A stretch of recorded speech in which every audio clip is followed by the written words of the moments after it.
You know, I have to give huge credit. I love this first time session that we are doing, and I have to give a lot of credit to Dr.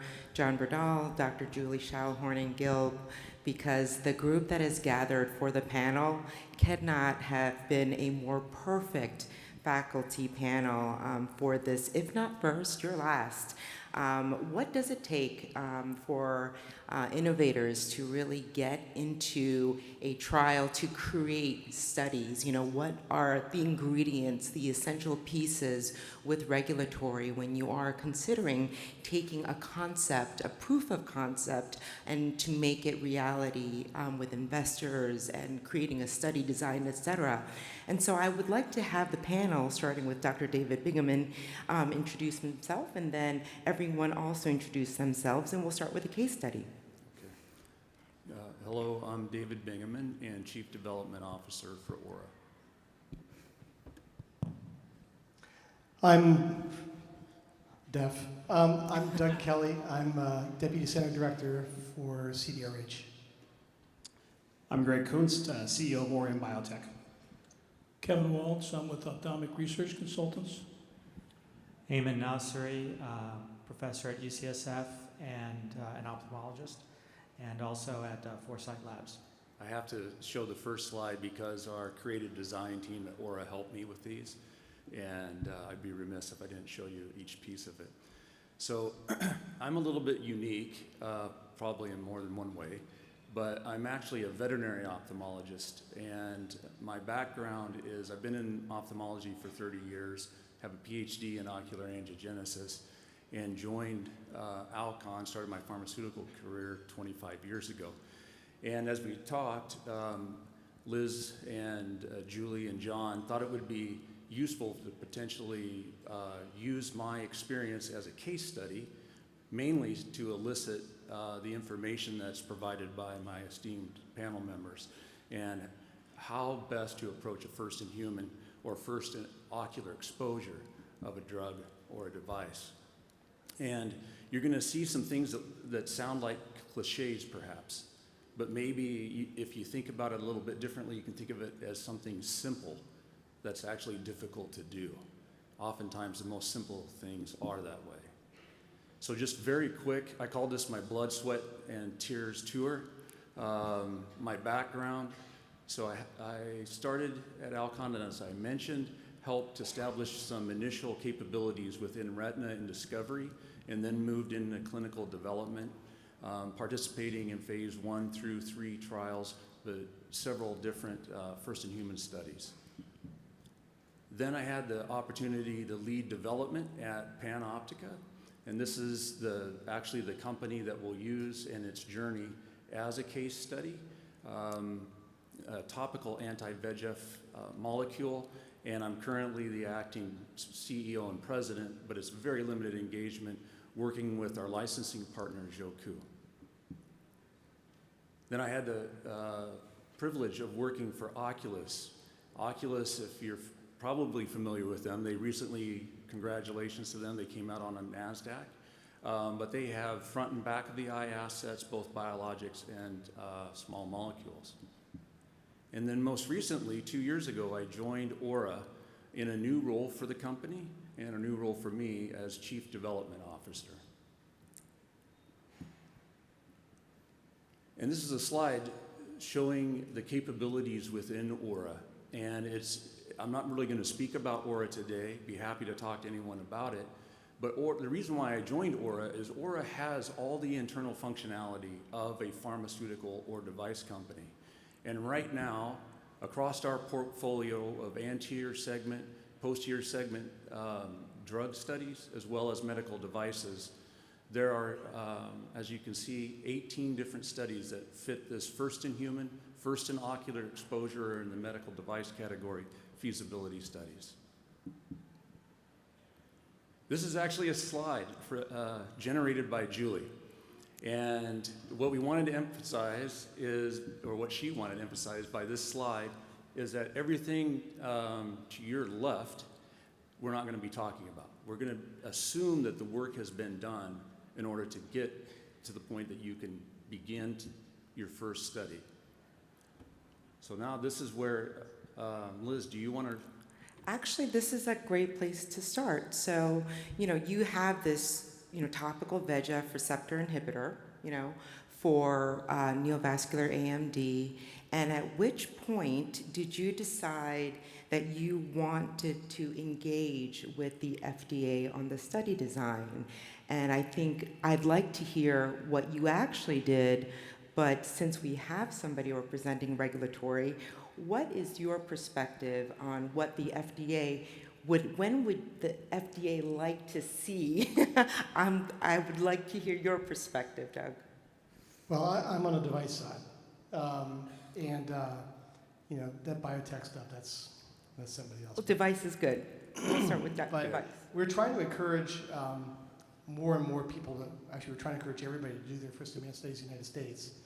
And I speak as somebody who did a bunch of first-in-man studies. And for 30 years, I was venture capitalist before I came to the FDA 2.5 years ago. So, I've done my share of studies in the Caribbean and in other places.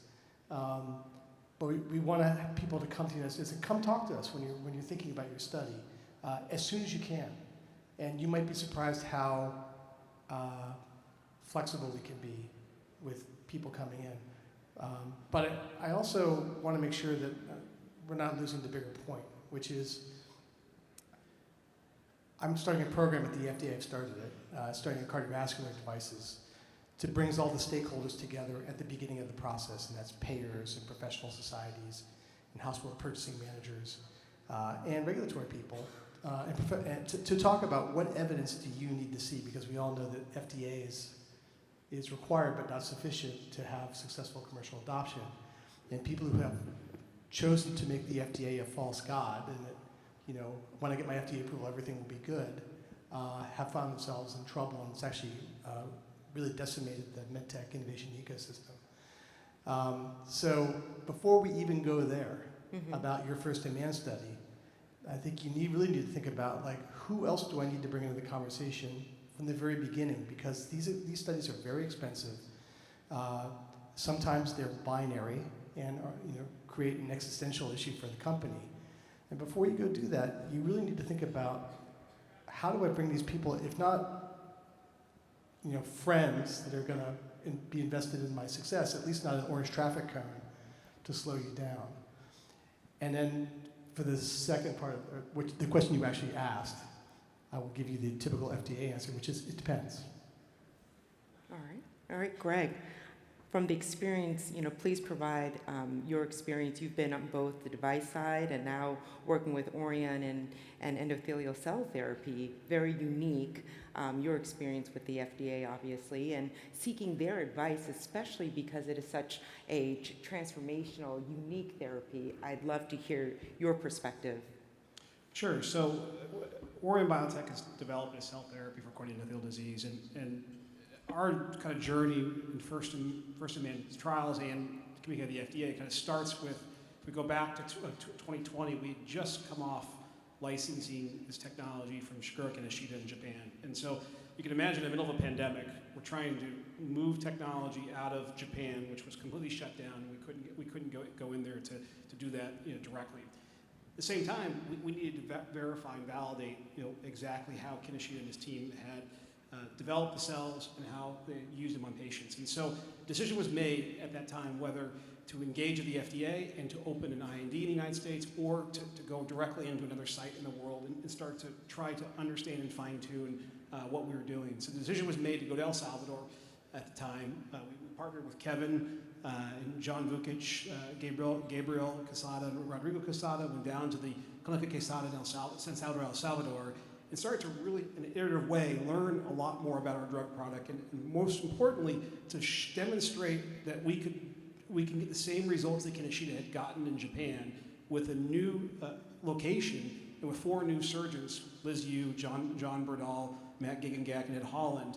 And we were tremendously successful doing that. Along the way, we used that as a mechanism to then continue to fine-tune what exactly it is we were doing, to get the surgical procedure right, to get the drug formulation right, and then to engage with the FDA. Now, Doug makes a great point. It would, in a best case scenario, you'd go to the FDA as soon as possible. The reality is, in almost all first-in-human trials, you're still working out what is your technology. What are you actually trying to get to? And so, in our case, we wanted to have the flexibility to move quickly and to adapt as we move forward. And I think Liz could tell you. I mean, we pivoted many times along the way. I guess what I would challenge you on, though, is that working with the FDA, it's a relationship. And I think people forget that. And people at the FDA are human, and they respond really well when you have a series of conversations over a long period of time. And granted, it has changed. It used to be very inflexible, and everything had to be written, carved in a stone tablet, and 75 lawyers had to be present for every meeting. But we really have changed that. We really do want to engage in that conversation for a variety of reasons. One is that it helps us calibrate what's out there, and for the next person that comes along, it really does help because we have a history of working with them. So I would highly recommend have a discussion with us first, and if you don't like the way that's going, then go do it in wherever you want to go. But give us a shot at making it happen here. So am I hearing that while there's not necessarily an ideal timing, earlier the better, open relationship, Yes. Bi-directional dialogue is good? Right. Okay, all right. If you want to continue and tell us your journey. Sure, Liz. And I actually have in the next slide a little bit more on that topic. So these couple of questions are really here to elicit the information from the panel, but also then we're just going to share what was part of mine. And what's interesting is Panoptica, the two founding investors were SV, and that was primarily because of David Geyer and Third Rock. And it's been wonderful to hear about Iveric's success, and it's been discussed here today.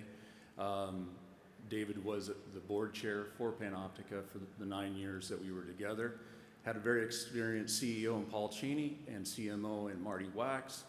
However, what we did decide to do is pay the money to hire a very seasoned group of consultants. And that'll be something that you'll probably hear through this panel discussion, is that getting the best information from the best people really does matter. And also, as has been already been talked about, is what is your go-to-market strategy, and that you need to be thinking about that from the very beginning and trying to set that up. So ours was to repurpose a Pfizer molecule that had been in early cancer studies and repurpose it as a topical anti-VEGF therapy that would be able to extend the duration between intravitreal injections with standard of care. And so then the best to engage with. Well, it brings up a couple of really good points, if I could ask. Please. And those two things would be, there's a lot of cooks in the kitchen now, right, who may have their own thoughts, including, are we going to do a domestic versus outside of U.S. kind of study? Or who's going to have the say on the study design? Are the investors going to actually chime in on study size, et cetera, et cetera? So, I love that Kevin Waltz is actually part of this, and Ayman. If we can actually, Kevin, provide the perspective of, you do so many studies, and it was, such an incredible experience actually working with your site in El Salvador. It was just one of several studies that were running in parallel at the same time, but the different benefits of doing a domestic versus OUS, if you could provide some insight there. Sure. It's really important to have trust.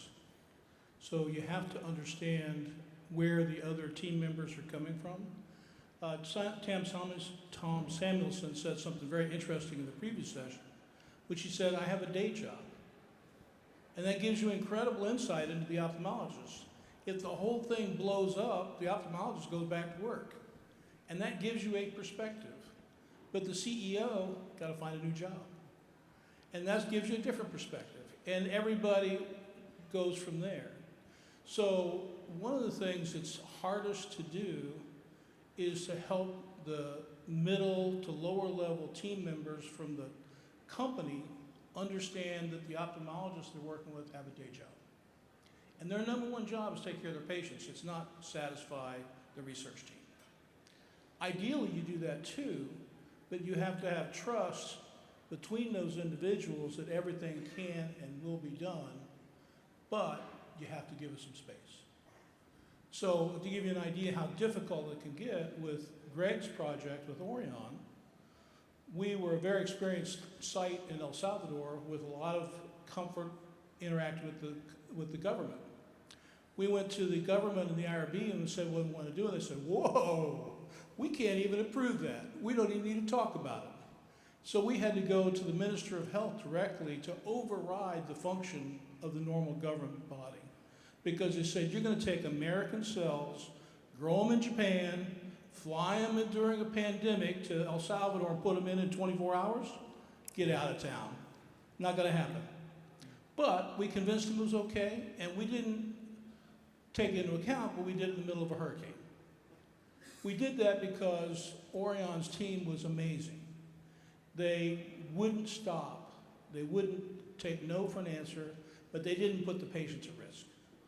And so all that comes back to trust. When somebody says, yes, we're going to do it, you get the cells there no matter what. When somebody says that's unreasonable, you listen. All those things are critical to the process. But the biggest thing is recognize you're not playing a hand of poker where everybody's theoretically equal in the process. You have very different hierarchies to the employees, to the docs, and exactly what's happening day to day, so you got to respect that to get the job done. Right. And then economics are always a consideration in study design, and Ayman, especially in academics, there's always the taxation above that, and then with your affiliations working with a company, your perspective there. Yeah, I think the funding part of it, in Julie's slide, you said we're just going to start with as if we're done all the funding, and that's not actually how it works. And we all know the first in human, is an important milestone that can add value. And so sometimes, depending on the company, those things are happening iteratively. And, in terms of the decision of where to start, that's a really critical one. If you think you have a device that's going to need 5, 6, 7 iterations before it's going to, it's a complex device or a complex surgery, then maybe starting in the U.S. may be a little expensive. And unless you're funded to do that, you might find a less expensive way to do it. And so I think, as Doug said, it depends. And in many ways, every device is, or drug is its own story. But I do think that the funding aspects of it and the way that affects timeline and the number of iterations are very important strategic things to work through. One of the things I wanted to bring up, though, was somebody mentioned your venture capitalists are going to approve your study. Mm-hmm. Yeah, that's really dangerous. And I'll tell you, the vast majority of venture capitalists are really smart people, but their understanding of regulatory stuff and reimbursement and how professional societies work are often very poor. And an optimal solution has to integrate input from all of them. And so I guess what I'm saying is that do not assume that your board necessarily knows any of this stuff. And make sure when you're making a presentation to them that you're bringing them up to speed on all these dimensions. Great. Yeah, I would agree with those comments. Some of this information, again, is related to Panoptica, but it also relates just to how it works best to push through it. So we were able to, for Panoptica's asset, move straight forward into a PIND with a very simplistic topical formulation by referencing the licensors, Pfizer in this case, their IND. We were targeting a merger and acquisition, never intending to go through an IPO after demonstrating proof of concept, and I use that term loosely because we were looking at phase 1, 2 open label studies versus something that, for example, had 100 positive control arm patients. Interestingly, as what's been said here about durability and what was said in the last Glockhouse session about courage, we ran into, it was never intended for Panoptica to be in existence for 9 years. Why did it last? Why was it around for 9 years? It was there because we actually had to take 3 different drug product platforms forward with this molecule in order to find one that had the right patient safety and benefit profile. The third, the one that's active with Shoku, is a suspension. And that suspension limits the soluble material that's available to the corneal epithelium, which there was an off-target effect that we identified that was through the EGFR signaling pathway, and you can see that in the IOBS publication. But that was never intended. On an in vitro screen, in vitrogen assay screen, this is nanomolar, the molecule is nanomolar potent against the VEGFR2 receptor. Not even, EGFR doesn't even tag into the profile. But yet, when it's on a high enough concentration on the cornea, it caused an issue. And this gets to the last comment that the team had here. If I can just pop this up. We had a lot of cooks in our kitchen, as I mentioned, David Geyer, previous Eyetech and Macugen, helping design our studies. And we had other investors too. So I agree. I think it goes to the previous panel that you have to communicate, but you also have to have courage to stand your ground. Everybody needs to be involved, but you do have to know what you really believe is going to execute. And Liz, I don't know if you want to walk through Beautiful. the So others. then ultimately, can you take us, if in a snapshot of 1 minute of what pearls actually happened to? Sure. So if I go to these are see what the panel thinks of these. We had a pre-session, so we basically have talked about this, but hire the best people and organizations if you're a small company that you can afford. And you can choose to use research organizations or consultants depending on your relationship network. Expect the unexpected and value contrary opinions. Don't shy away from difficult conversations. Quality, speed, cost. You have to stick to it. Sometimes cost wants to push right up into the lead, but you have to stand your ground.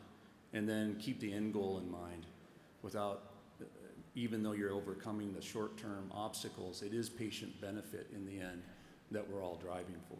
So I'm just interested in the panel's view of those, if you want to share your experience with those pearls. And that would be great.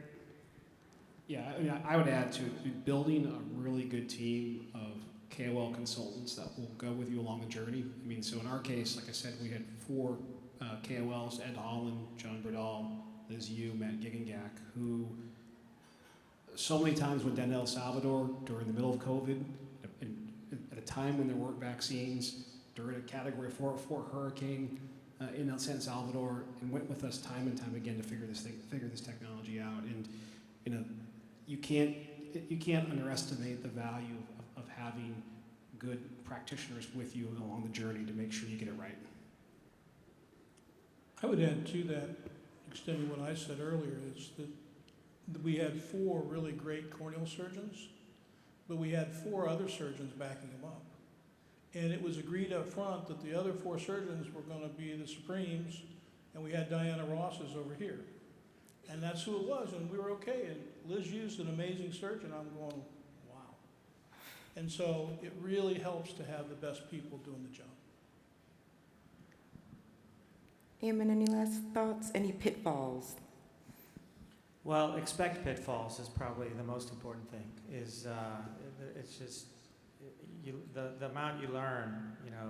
You think you're going and you're first in human, and maybe you're going to teach the surgeons to do something, but actually they're teaching you about your product. And I think you have to go into that with that very humble and open and learning mindset, because it might be the most important inflection in terms of learning that you're going to get, is that first in human experience, and in all of its forms, from product design to surgeon, responsiveness to difficulty of insertion or whatever. So I think you have to go through it with a learning mindset, and then you have to remember that the safety and the best interest of the patients is still the most important thing, and always has to be the most important thing.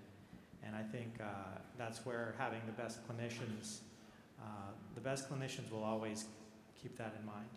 And so that's when we're looking for those sorts of partners, that's a critical element for us, is to understand what those surgeons' views are about patient care and the value and the respect that we have for the safety of the patient. And then, Doug, if you would provide the perspective of why should we consider doing US-based first-in-human trials? Because so many are done OUS with devices. Perspective that you could provide? Well, again, it's relationships, and establishing those relationships, and the institutions that perform these things. You know, if you just do the occasional onesie-twosie, you never develop an institutional tribal knowledge about how you do these things. And ultimately, the studies are going to be better if they're done in the United States. It's going to be easier to get your investigators. It'll be faster. And it's something to talk about with the FDA. And again, I can't even begin to tell you how important it is to have that open relationship with the review staff at the FDA. If there's a problem, they're going to find out about it sooner or later. And if they find out that you had a problem and they didn't know about it, that's bad. So you want to keep them informed and bring them along, even if you decide to go elsewhere to the study. But I would encourage people to really think hard, even though it may be marginally more expensive to do in the United States. I think overall it's better for it'll be better for the company, it'll be better for the ecosystem that we live in. Wonderful, beautiful. Well, thank you very much to everybody, and we are ending right on time.